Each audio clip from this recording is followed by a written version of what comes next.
안 던질까? 던질까? 던질까? 빨까? Come in, Ray. Pinkman! I saw it! It's right here, Ray. It's looking at me. Throughout the years that I've been making these crappy videos on YouTube, my Steam recommendations have uncovered countless hidden gems, with there being one developer in particular whose games have sat firmly in that category, and that's a guy by the name of Eteru. A name which might not mean much to a lot of people, but if you're something of a denizen when it comes to the indie horror scene, well, chances you have. Well, you're no doubt familiar with his many story-driven titles and his questionably proportioned female characters, with underrated classics such as Wolfmate, Crawling Lab, and his undisputed masterpiece Ruined Nurse. Oh my! Well, the good news is now he's back, as I knew he would be, with his latest effort, Unclean Water, which is what would happen if you combine the same top and bottom heavy anime characters his games are known for, with environments and combat from the prologue sewers in Elder Scrolls Oblivion, along with adding in roguelike elements and making the whole thing last about 9 or 10 hours. That's the pitch. Something which also had a bit of a rocky start too, initially launching to mixed reviews due to the game being, kind of arse early on there. It does seem, however, that after a lot of back and forth with the community, arguably something that should have been done pre-launch, it's now limped its way up to a very positive rating. So, let's talk about it. I will say though that I did play this both before and after it's been patched numerous times, meaning there might be stuff in the video in regards to complaints or criticisms that don't apply anymore. And in fact, even when I was making this video, there was like 2 or 3 updates to the game alone. Either way though, let's dip our toes into this literal cesspool and see what the whole thing's about, shall we? I've fought much friends more fierce. Now, this video is sponsored by Once Human. If you haven't heard of it, it's a free-to-play survival shooter where you capture monsters and then use them as weapons in strange worlds. Sounds weird and a little crazy, but yeah, give me a minute to explain. Now, these are the monsters called deviants, the same things trying to kill you, who can be caught and then put to work. And it's not just a combat pet system. I mean, some of these fight alongside you, but then some of them run your base, growing crops, crafting, and generating power, while some can just farm resources while you're off doing something more dangerous, where your base ends up being this little containment facility. It's part looter shooter, part base builder, and part SCP breach. And the whole world runs on that energy. Like, there's a tree that disguises itself as a normal tree, and the only way to find it is by chopping down every tree around it while actively hallucinating. On the shooter side of things, there's an actual build system underneath it as well, with weapons and mods really synergizing into proper builds. So you're not just picking whichever gun has the better stats. And the seasonal scenarios shake up the rules and the meta each time, so the endgame doesn't get boring. Each season also takes players through different strange worlds, where every new environment brings its own unique anomalies and gameplay twists. And the big news is that it's now come on a PS5 and the Xbox Series X and S, with full crossplay across consoles, PC, and mobile. In same account, same servers, and the same chaos. And they've just added in a first-person mode, which, yeah, you know exactly why I'm mentioning that. Plus, the whole thing's free, so the barrier to entry is precisely $0 dues. Once Human officially lands on PS5 and Xbox Series X and S on August 25th. So go wishlist it now and pre-order the exclusive console starter pack full of exclusive skins, with the link I put at the top of the video description. And yeah, once again, thanks to the team at Once Human for sponsoring this video. Right, so in Unclean Water, you're playing as a guy named Don Baron Dealwit, known colloquially as the Don, who looks like a cross between a K-pop singer and Garrett from the Thief games. Set in the city of Marlene, the premise is that the Don's being chased by city guards, presumably because he's been up to no good and started making trouble in the neighborhood, with the only way to evade them apparently being to head into the sewers, quickly encountering a mischievous rotten water elemental thing known as the Nerif. Now, can I just say that if creatures like this existed in sewers in real life, well, you'd have a whole lot of men disappearing down there by the thousands. Anyway, he's knocked out by one of these things and wakes up to find that he's been rescued by a woman named Biella, who's a former assassin for the Night Moss faction, now in exile and forced to stay in hiding. And she agrees to help the Don escape and get back to the surface for a price, assisting him along the way by selling him items and potions. Which is kind of handy because the sewers are populated with a whole bunch of those Nerif creatures, not to mention the numerous Night Moss assassins. who use that traditional assassin strategy of just walking around right out in the open the entire time. One thing you probably noticed by this point too is that these cinematics have actual voice acting. Yes, finally. I mean, it might have taken the guy half a dozen games to do this, and all of the dialogue is still in Korean, but it's a damn sight better than the cutscenes in his other titles, which were just often filled with dead air. And overall too, there is an actual plot, with there being all this lore around the creation of the Nerif and the Night Moss, along with there's explanations and even some back history on this fictional kingdom that the game's set. But I highly doubt that anyone really cares about any of that stuff, and simply keeping your eyes above the horizon during the cinematics takes enough willpower alone. And as for the gameplay side of things, well, what you're basically doing is just walking forward the entire time, attacking enemies along with dodging various traps, be it bear traps or pressure plates that shoot arrows out of the walls or drop balls of steel from the ceiling. There's spider webs covered in poison, and spider webs that causes enemies to ambush you. There's pipes on the walls that blow out steam, there's pipes on the walls that blow out fire, along with there being snakes hidden inside every second jar you come across, like it's suddenly turned into Resident Evil 4. With there being 20 floors all up to get through as it gets progressively more challenging, ending up with things like exploding gas barrels. The thing about the combat in this though is that it's not really like a proper traditional combat system, at least in the sense that you just can't hit enemies willy-nilly or use basic combos or any of that stuff. It's really more like you're playing rock, paper, scissors, where you're more instead watching for what the enemy does and then reacting to it. And although you've got like a basic sword swing, which you'll still be using, at best you're only going to be able to get off 1 or 2 hits. And if you try to get greedy or clever and sneak in a few quick hits on the sly, then you're likely to eat a big slice of humble pie. That rhymed. The way it works is if an enemy holds their hands up to guard, then you hit them with a power attack. If they lean back like they're winding up, you hit them with a shield bash and then follow up with a thrust. And while most attacks can be blocked or even parried if timed correctly, if an enemy's charging up for a power attack of their own, your only option is to just move out of range. All of which is then tied to your stamina bar, which, when it's empty, makes you about as effective as a wet sock. And all of which is sounding kind of familiar to a certain other fantasy-themed game, right? The first, boss you encounter is one of the Night Moss assassins, and it's a pretty obvious test here to make sure you understand all of these basic mechanics. Mechanics which really should feel quite familiar, especially if you played any game in the last, 15 years or so. And about the only issue that it has is that it's pretty much the only thing you're going to be doing for the next 8 or so hours. Because almost every single assassin enemy in the game really follows this same basic structure and has the same set of rules and limitations. Even down to the boss fights, which in almost every single instance is just against a tougher version of the basic enemies you've already fought. Just now they've given them like a shitload more health points because that's apparently how you make a boss fight challenging. With it otherwise just having you move down that singular path that really feels like this never-ending corridor, which also doesn't make things all that visually interesting, outside of the ridiculous proportions of your enemy.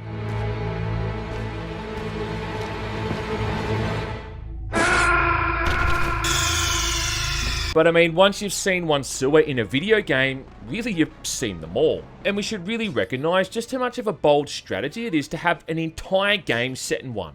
I mean, if we're looking at all the generic gaming tropes that most people seem to hate, you got stuff like weapon durability, a stamina system, escort missions, and unskippable cutscenes. And I'm certain that sewer levels ain't too far behind. The catch with this one, though, is that it's a roguelike, or is that supposed to be Roguelite? I don't know, but either way, it's one of those games where after you die, which you absolutely will, you're then sent back to a safe place and can upgrade all of your basic stats and gear before then trying again.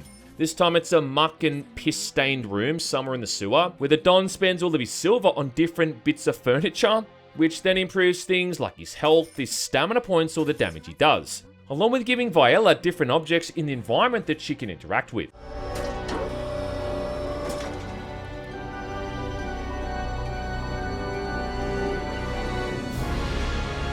Also letting you appreciate those seriously impressive physics, referring of course to the physics of her clothes. I mean honestly though, look at the way that stuff moves around and try to tell me that's not impressive. think he's got a point. When she's not back at base, you'll find her out there peddling her wares, with there being this feature where on each of the floors, she'll set herself up at a makeshift shop, selling you things for silver like health and stamina potions, but more importantly, items and gear that you've unlocked that give you extra buffs. Most of which is about as useful as an air freshener in a septic tank, simply because a lot of these often come with some kind of insanely detrimental secondary effect. But there is a select few there which are pretty handy. For instance, there's one that makes it so melee hits also lights enemies on fire for extra damage. Another one makes it so after a power attack you'll fire out a dagger.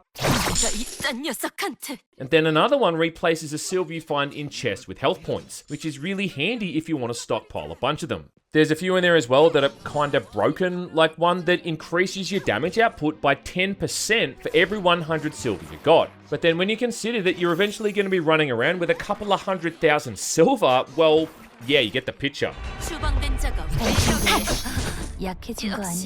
There's a really odd mechanic there too with the assassins, where after you've knocked one of them out, you can chuck their body back into the waterway, which is either going to give you a bit of extra cash or resurrect them. Still though, it does very quickly start to become a bit grindy, where you really just want to try to maximize your silver earnings as much as you can, just so you can get past that initial hurdle where you feel about as weak as a baby fart in a hurricane.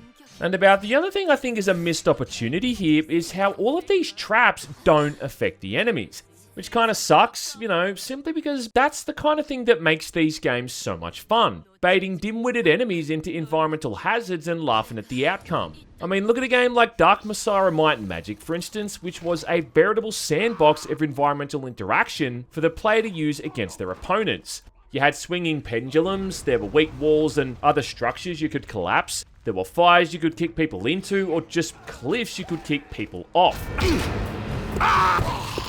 And the whole thing really encouraged experimentation with all of these elements, which is really what separated it from just being a mindless hack and slash game.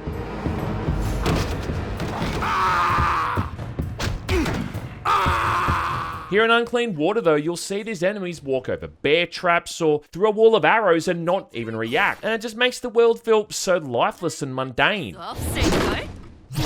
Which isn't helping either, considering how copy-pasted all of these procedurally generated environments seem to be, along with all of those very stock sound effects they've used. And on that note too, like, what's with the music? It just sounds so depressing and unexciting. I mean, I've heard more uplifting music at a funeral procession.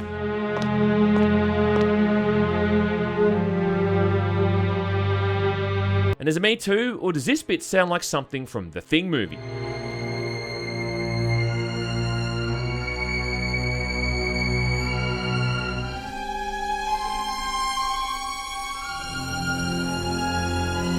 I actually ended up turning down the music in-game, and then just playing like a 10-hour loop of Oblivion's battle music on YouTube in the background, which, believe me, made a huge difference.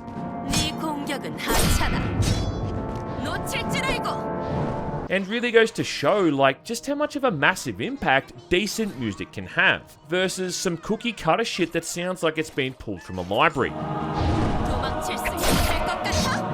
But the most annoying thing in Unclean Water by far though, it ain't the level design, the sound effects, or the music. It's not even those assassins, it's those stupid near of water things that you encounter by the dozen.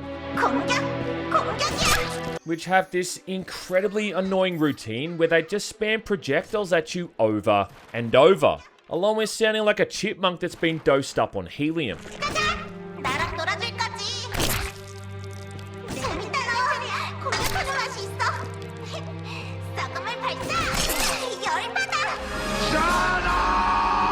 There's 3 variants to these as well. You've got the standard one, which just stands in one spot and attacks you over and over with annoyingly far range.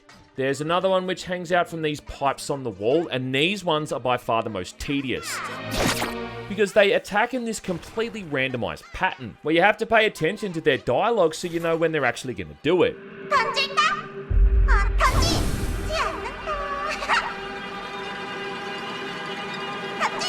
Just do it. Which is even more tedious when you got to deal with a few of them at once, and a more offensive spectacle I cannot recall.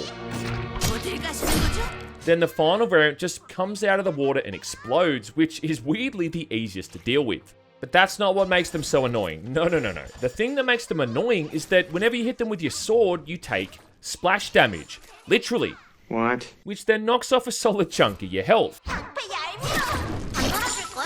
Especially early on there before you've upgraded things all that much. To the point that you pretty much have to avoid them, as it ain't really worth losing all that health over. Now, you can eventually upgrade it so the damage you take from them is lowered, but early on there, that's not really going to happen. And they're just this massive pain in the sphincter to deal with, which isn't helping either when you come across about 50 of the fucking things every floor. 도망칠 수 있을 것 같아? But wait, because I'm not done yet. I haven't even mentioned how a lot of the time they're also hiding in chests. 놀랐지? 깜짝 상자야. Yeah, you know all those chests you keep seeing around the levels? Well, there's a bit of an off chance that one of these fucks is going to be hiding inside them. 내가 보물이야. Which results in a lot of these little jump scare moments when you kind of forget about it and open one up, only to get grabbed and have to complete this button mashing prompt to get it off you. 상자에 내가 들어가 있었지. Bullshit! What the fuck? It is worth saying too that I know that the dev did patch this, so now there's a bit more of a warning that one of them is actually going to be hiding inside a chest, which is honestly a great update, but even still, this is bound to happen far too many times. And I don't think it's an exaggeration to say that these might genuinely be one of the most annoying enemies in any video game I've ever played, which is compounded even more by both their frequency and, again, like I said, that fucking awful noise they make, where it's kind of like Fran Drescher with a head cold mixed in with the sound of a pregnant pelican. On the plus side though, the waterway is also home to a bunch of slime girls who are nice enough to drop extra silver. You know, as long as you're able to beat the shit out of them before they escape. And I do think we need to stop here and take a moment to really appreciate the whole slime girl species and its underappreciated contribution to society on the whole. 이런 행운은 자주 오지 않는다고 정말. I salute you. Overall though, like getting back to the combat, I mean look, it's a fine enough system, it's just one that ain't exactly all that exciting or riveting to sit through. And every encounter is more like a mini game than it is this kind of elaborate series of combos and moves you can master to really decimate your enemies. There's not even any fancy abilities or anything to unlock here, and although you can find new gear in the endgame mode, it's really just the same few moves repeated over and over. Plus, you're also really at the mercy of the RNG gods. And if Greek mythology has taught me anything, it's that the gods really don't like us mere mortals, which is often the case here too, where they take a humongous steaming dump on the player. 이 말은 누구 말이지? And that's where the combat really goes to shit, is when you're up against more than one opponent. Because, well, it does work fine against a single person, as soon as someone else is in the fray is when it all goes to hell. And if I can use the whole rock, paper, scissors analogy again, it'd be like, imagine playing that against two people at once. It'd be impossible, right? Because even though you've chosen rock and beaten someone's scissors, the other person played paper and beat your rock. It's really the only time the combat gets borderline unfair, you know, simply because it's just not fundamentally designed around two people at once. Got the gist? 도망칠 수 있을 것 같아. 찾아보시. No, I do think it's kind of neat though, how every time you're killed, you get this custom cinematic showing the enemy that dealt the killing blow finishing you off. And no, not in that way. Which kind of reminds me of the Arkham games, how whenever you die, you'd see the Joker or the Penguin standing over Batman's corpse and goading him. Yes! Oh, thank you, Lord in heaven. The final aspect I haven't really talked about all that much are the bosses, which, like I said before, are really just those same recurring enemies, but with a bunch more health points. Like, it'll be the same looking Night Moss assassins, only now they've got a sword. Or maybe it's one that hangs back a bit and throws daggers, or maybe it's another one that drops a smoke bomb and attacks you from behind. That kind of shit. Really not too far from the kind of palette swapping stuff they'd pull in old 8 and 16-bit games. Where you really hope by that point that you've been able to buy enough items from Viella's little shops to make it more manageable, or else you're going to be standing there for 10 minutes trying to whittle down their health, which is about as fun as trying to piss away frozen shit stains off the side of a toilet bowl. Either way though, upgrades or not, they all have that same glaring weakness when it comes to catching a steel sword to the face. It also seems like it's some kind of a tradition or an unwritten rule for this developer to always include a boss fight against a giantess. And lo and behold, there's another one of them in this game as well. Which you might have noticed too is against another one of those Nerf things and takes up the whole goddamn room. I tell you, she was 10 stories high if she was a foot. Being by far, I think, the worst one as well. because you can only damage it for a very limited window, and then have to sit around and listen to it giggle like a hyena for the other 90% of the fight. 강력 불충전, 썩음을 발사! The penultimate boss in the game is against 2 Nightmoss assassins at once, which reminds me a hell of a lot of those 2 assholes you fight in the Streets of Rage games. Yeah, speaking of palette swapping, which again is really only hard due to how aforementioned unfair it can often be when fighting more than one enemy at once, making the final boss I thought much easier, to the point that it really starts to feel like they got them back to front. Either way though, once you finally beat this so-called executive, Asra, that's it. You've beaten Unclean Water. Well, kind of.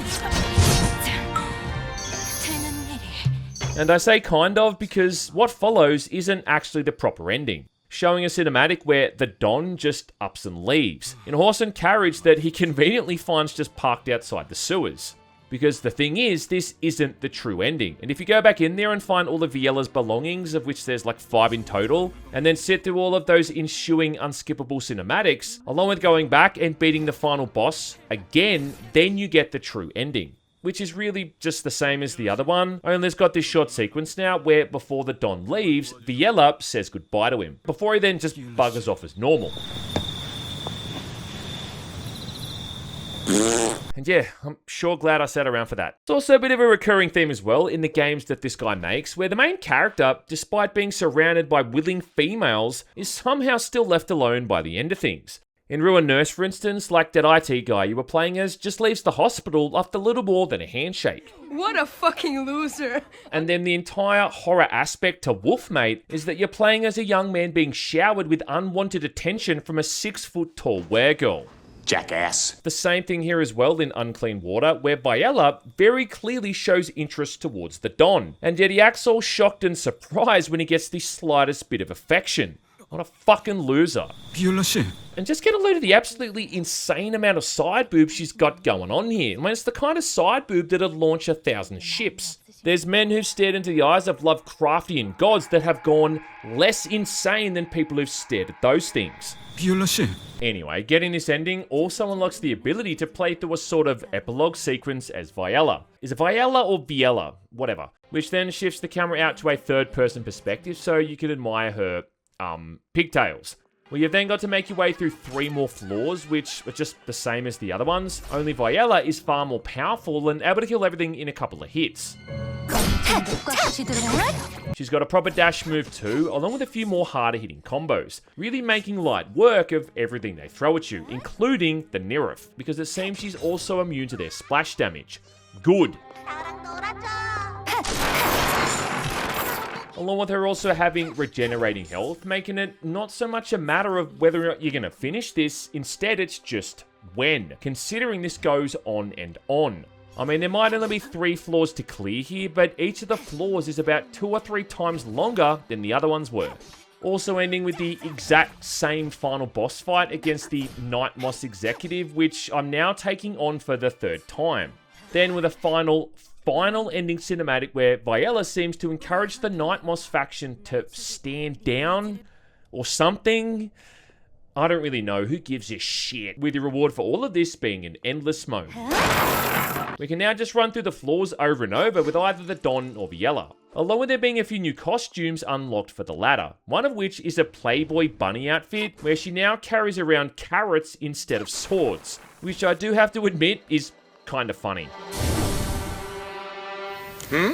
This new endless mode though is really just the same as before, only now that regenerating health mechanic is gone, and you can only get health back from potions or by perfect parrying enemy attacks. With the other difference being that after you kill a certain amount of enemies and fill up an XP bar at the bottom of the screen, you can choose from one of 3 items or an upgrade to your base stats. Otherwise though, it's really just the same shit, different day.